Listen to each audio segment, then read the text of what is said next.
On va aller lui parler tout de suite. Éric Duhem, chef du Parti conservateur du Québec. Bonjour.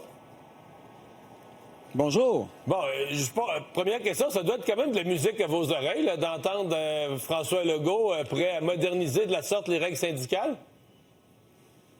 Bien, absolument. Écoutez, là, j'avais l'impression de relire mon livre 10-12 ans plus tard. Puis c'est quelque chose qui était, de toute façon, c'est pas non plus étranger à la Coalition Avenir Québec. Il faut se rappeler qu'à leur congrès de fondation en 2012, déjà, ils avaient adopté des résolutions qui vont exactement dans le sens de ce qu'on discute aujourd'hui. C'est rien de nouveau. C'est juste que pendant 7 ans au pouvoir, ils ont un peu procrastiné. Ils n'ont pas fait ça pourquoi ils avaient été élus. Et là, en fin de mandat, M. Legault donne le mandat à son ministre du Travail, Jean Boulet, de passer à l'acte. Puis moi, aujourd'hui, je suis à Trois-Rivières pour lui dire, regarde, on est avec vous. Si vous avez besoin de courage pour aller jusqu'au bout, cette fois-là, il faut que ce soit la bonne. Parce que, je le mentionnais, vous avez écrit un livre là-dessus il y a quand même plusieurs années. Oui. Sur le fonctionnement syndical. Un livre, en fait, très, très, très critique, là, qui avait été détesté par les centrales syndicales. Oui. Je l'ai dans les mains, c'est « Libérez-nous des syndicats ». C'est ça que je m'en vais porter au ministre Boulay dans quelques minutes.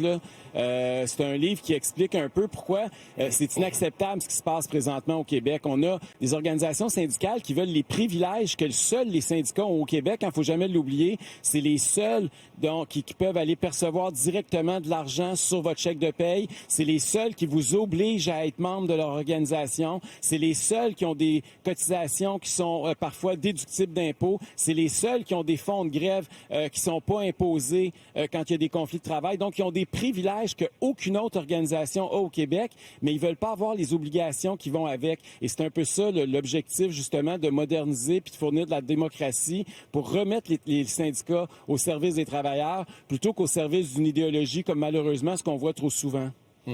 C'est vrai que vous avez même été conseiller de la CAQ avant de prendre du service au Parti conservateur? Je dirais pas conseiller, mais oui, on m'avait appelé pour voir qu'est-ce qu'on pouvait faire tout de suite au lendemain de l'élection de la CAQ. Puis effectivement, j'avais donné tous mes conseils. Puis je suis encore prête à le faire d'un matin s'ils veulent. Je pense qu'en politique, des fois, il faut mettre la partisanerie au vestiaire. Il faut travailler pour l'intérêt du Québec. Ce qui se passe actuellement avec les centrales syndicales, c'est inacceptable. Pensez-vous qu'ils vont le faire? Parce que c'est la question, évidemment, là, tu as un parti qui est là depuis 7 ans, arrive en fin de deuxième mandat. Il y a deux façons de voir ça. On peut dire qu'ils sont acculés au pied du mur, leurs sondages sont tellement mauvais, ils n'ont plus le choix de faire des choses, des coups d'éclat. Puis de l'autre côté, tu peux dire, s'ils ne l'ont pas fait pendant 7 ans, ils le disent encore, mais peut-être qu'ils ne le feront pas. Qu'est-ce que vous pensez, vous?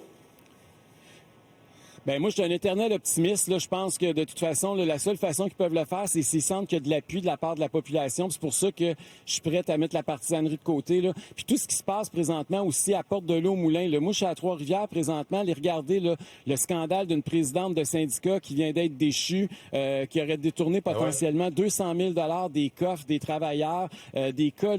Le Québécois en met en évidence à tous les mois ou à tous les 2-3 mois des affaires de 55 $ de verre de scotch ou des voyages à Dubaï ou des voitures qui n'ont pas de sens. Je veux dire, il y a des dépenses superflues et à un moment donné, les travailleurs ont le droit de savoir où vont leurs cotisations. Les temps sont durs pour tout le monde. Les travailleurs syndiqués ont le droit de savoir qu'est-ce qui se passe avec les cotisations qui sont très généreuses. On parle de plus d'1 milliard de dollars par année qui est donné à des centrales syndicales au Québec. Là. Il serait temps qu'il y ait un peu de reddition de compte et qu'il y ait de la transparence. Puis j'ai hâte d'entendre aussi, M. Dumont, très honnêtement, le Parti libéral du Québec puis le Parti québécois, j'espère qu'ils vont être capables de faire comme moi aujourd'hui, de mettre la partisanerie de côté pour l'intérêt des travailleurs du Québec, parce qu'on les a pas beaucoup entendus, puis ce qu'on a entendu jusqu'à maintenant, c'est pas très rassurant.